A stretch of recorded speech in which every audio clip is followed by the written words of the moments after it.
What is happening, gamers? This is Bradley here, and prepare to have your minds blown to bits because here comes another episode of craziest Nintendo stuff this week. So in my last episode, we took a look at some facts and trivia about the Metroid series. This time we're going to be going over the origin of some Nintendo character names and one third-party character, but shh, it's a secret to everybody.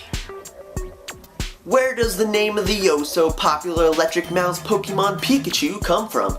Well, in the Japanese language, the term pika is an onomatopoeia to convey the sound an electric spark would make, while the word chew is used to convey a squeaky noise like a mouse. So pika and chew are thus combined into one word, giving us the name Pikachu. So having a term that relates to electricity and a mouse sits perfectly with this stubborn little Pokemon. On a side note, there's even an animal called a pika that looks similar to a mouse, but whether or not this had any relation to the origin of Pikachu's name is not clear.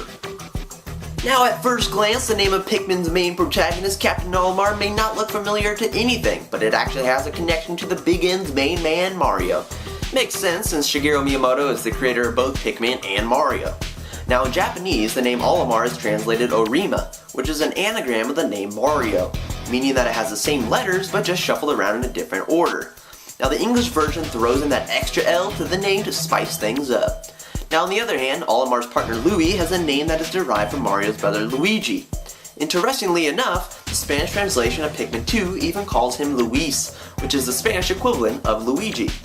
Now besides their names, they also share characteristics with Mario and Luigi, with their bulbous noses and Louie being the tallest out of the two, like Luigi. Did you know that the blonde beauty Lucas, a character that is featured in both Mother 3 and Super Smash Bros. Brawl, got his name from a French novel? Ah, oui oui. Shigesato Itoi, who's the creator of the Mother series, revealed that the name Lucas was taken from the novel Le Grand Cahier. I probably pronounced that wrong, but it's also known as The Notebook. And no, I'm not talking about the romance novel that you might be thinking of. But in the story, there's a character named Lucas, and he has a twin brother named Claus. Similarly, Lucas in Mother 3 has a twin brother as well named Claus. Plus, if you shuffle around the letters in Claus's name, you will produce the name Lucas. Yep, another anagram. How about the mighty green tunic wearing hero Link from the Legend of Zelda series? In the book Hyrule Historia, which goes over details about the Zelda series, like giving us an official timeline, reveals that Shigeru Miyamoto named the character Link because he links the energy in the world and crosses the boundary of time. You can see this in action with games like Ocarina of Time, where Link jumps back and forth between the present and future, and in A Link to the Past, where he goes between the light and dark worlds. While the name of the female character featured within the name of the series itself, Zelda, was named after the wife of the famous writer F. Scott Fitzgerald, who authored books like The Great Gatsby.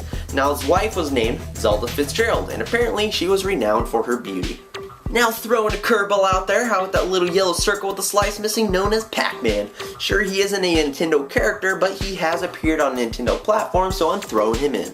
In Japan, Pac-Man is known as pac-man, with the word paku being taken from the Japanese term paku-paku, which is an onomatopoeia used to convey the sound of a mouth opening and closing.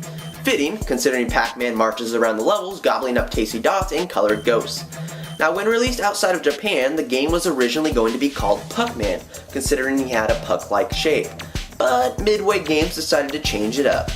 They feared that people would vandalize the arcade cabinets and change the P in Puck to the nefarious letter F. And kaboom, the name Pac-Man was born.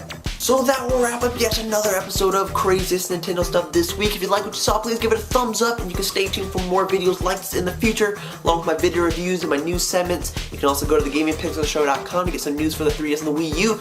But I'll talk to you later in the next video, guys. Bye!